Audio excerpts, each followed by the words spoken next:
Hello, let's begin with the third part of 11th chapter, Cell Structure and Microorganisms. Nature of microorganisms. Some microorganisms like the fungus that grows on bread or strands of algae in ponds are multicellular. However, most microorganisms such as bacteria and viruses are unicellular. Unicellular means single cell and multicellular means many cells. They have a somewhat different cellular structure. They do not have the membrane bound organelles found in eukaryotic cells. The plasma membrane, cytoplasm, and nucleoid are their only components. Such cells are called prokaryotic cells. In this figure is related to the organisms, unicellular organisms and multicellular organisms. Unicellular organisms that only have a single cell. So the examples are amoeba, bacteria and paramecium, which have a single cell. Multicellular organisms consisting of many cells. For example, plants and animals. Now let's understand the difference between prokaryotes and eukaryotes. Prokaryotes, number 1. Most prokaryotes are unicellular, and in eukaryotes, most eukaryotes are multicellular. Second, the nucleus is poorly defined due to the absence of a nuclear membrane. The nucleus is well defined and is surrounded by a nuclear membrane in eukaryotes. Prokaryotes, number 3, nucleolus is absent. In eukaryotes, nucleolus is present. In prokaryotes, cell organelles such as plastids, mitochondria, Golgi bodies, etc. are absent. In eukaryotes, cell organelles such as plastids, mitochondria, Golgi bodies, etc. are present. Number 5.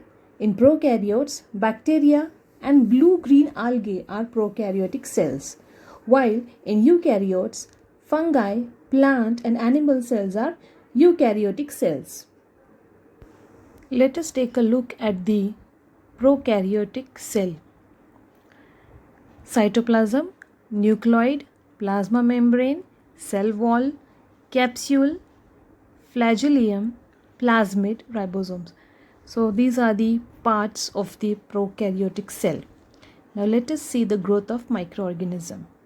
Each microorganisms need a specific environment for growth and reproduction.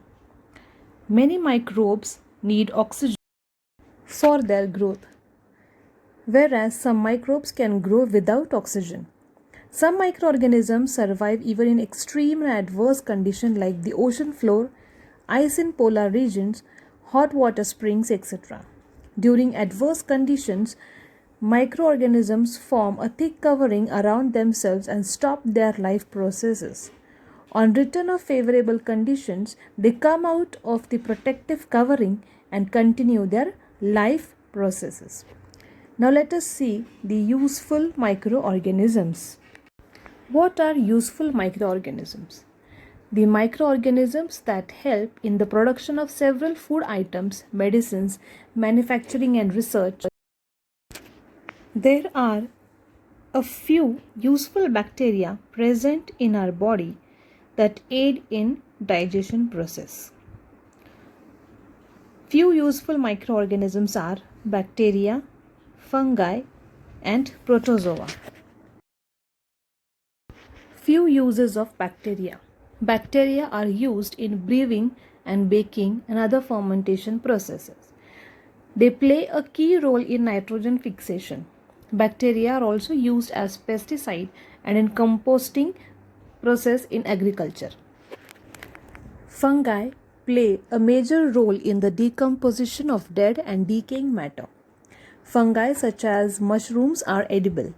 They are also used in fermentation during the production of bread, cheese, beverages, and various other food products. Antibiotics such as penicillin are obtained from fungi. Protozoa are beneficial in mineralizing nutrients and making them available to the plants and other soil organisms. They also feed on bacteria and regulate the bacterial population. What are pathogens? A pathogen is an organism that causes disease. Disease causing microorganisms. It enters our body through air, water, food, contact, or insects.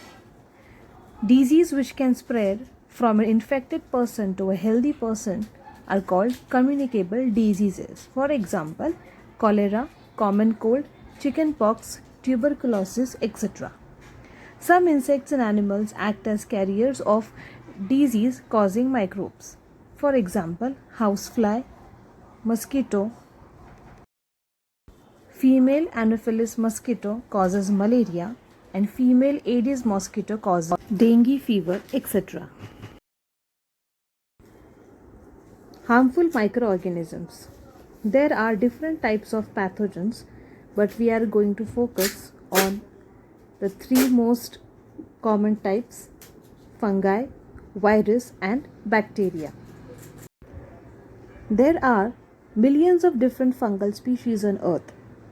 Fungi can be found just about everywhere in the environment, including indoors, outdoors, and on human skin. They cause infection when they overgrow. Viruses are made up of a piece of genetic code such as DNA or RNA and protected by a coating of protein. Once you are infected, viruses invade host cells within your body. Then they use the components of the host cell to replicate, producing more viruses. Bacteria. Bacteria are microorganisms made of a single cell. They are very diverse, have a variety of shapes and features, and have the ability to live in just about any environment, including in and on your body. Not all bacteria cause infections. Those that can are called pathogenic bacteria. Our body can be more prone to bacterial infections when your immune system is compromised by a virus.